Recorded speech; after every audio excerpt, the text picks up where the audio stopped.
All right, let's get right into it. Today, we're going to put on our detective hats and investigate one of the most maddening frustrations out there. You're trying to lose weight, but the scale just won't cooperate.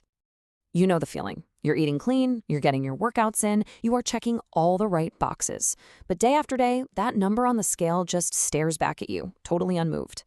It's so frustrating, right? Well, if this sounds like you are definitely not alone. And the data completely backs us up. A huge review found that a staggering 85% of people trying to lose weight eventually hit a wall where things slow down, stop, or even go backward. So I want you to hear this. This isn't some kind of personal failure. It's a genuine biological mystery that affects almost everybody. Okay, so let's crack this case. We're going to dig into the clues and figure out what's really going on when that scale gets stubborn. Because, as you'll see, this goes way beyond just willpower. All right, our first clue. This one takes us to the most obvious suspect in our investigation: hidden calories. You know, the ones we often have no idea we're even consuming. One dietitian, Dr. Samaya Petiwala, calls them nutritional ninjas. And honestly, I love that term. It's perfect, right? They're stealthy, silent little additions to foods you might think are totally fine or even really healthy. And this is where the case gets really interesting. Just look at how fast these ninjas can sabotage your day. That simple morning coffee. Add some sugar, cream, maybe a little syrup, and boom, it's suddenly a 500-calorie dessert. That healthy salad? The creamy dressing alone can add 200 calories. On their own, they seem small, but you add them up over a whole day, and you could easily wipe out your entire calorie deficit without even knowing it. Now let's move on to our second clue. And this is where the plot really thickens. It turns out, weight loss isn't just about the quantity of pounds you lose. It's all about the quality. And the surprise suspect here? It's sleep. So check this out. Researchers at Oxford did this really fascinating study. They took two groups of people, put them both on the exact same calorie-restricted diet. The only difference between them? Group A got a full night's sleep, but Group B had their sleep cut short by about an hour, 5 nights a week. And the results? They were absolutely wild. At first glance, both groups lost the same amount of total weight. The number on the scale was pretty much identical. But here's the twist. When they looked at what was lost, it was a totally different story.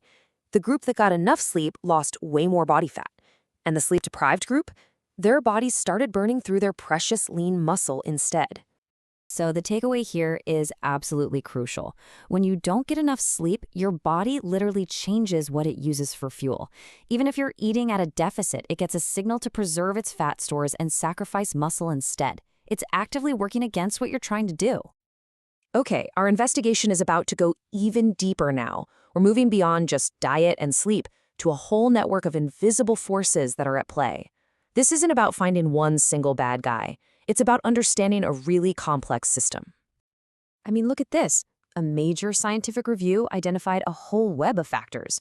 We're talking about your own unique biology, your genetics, medical stuff like hormones, lifestyle things like stress, and even your environment. It's a huge interconnected web. Okay, that's a lot. So let's just zoom in on one of the most powerful forces on that list, something called metabolic adaptation. Think of this as your body's own internal defense system that's designed to prevent weight loss. So here's how it works. When you start eating less, your body just senses there's less energy coming in. From a survival standpoint, it thinks a famine might be coming. So to protect you, it fights back. It actually slows down your metabolism to save energy, and it messes with your hunger hormones, turning up the ones that make you hungry and turning down the ones that make you feel full.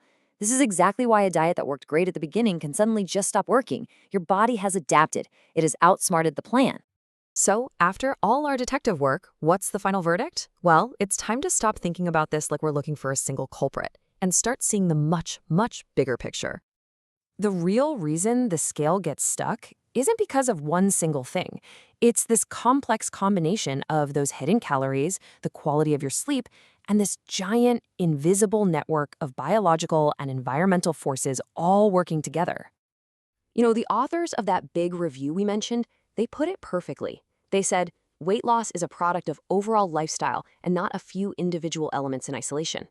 In other words, you have to look at the whole system, not just one little part of it. So what does this all mean? It means the goal has to shift. Instead of trying to fight against your body's natural protective responses, The real key is to understand them and start working with your body. It's about finding a sustainable approach that takes all of these different clues into account. And that leaves us with one final big question to chew on. What if we reframe this whole mystery? Maybe the real goal isn't just to force a number on a scale to go down. Maybe it's about listening to all these clues to finally understand what your unique body is truly asking for.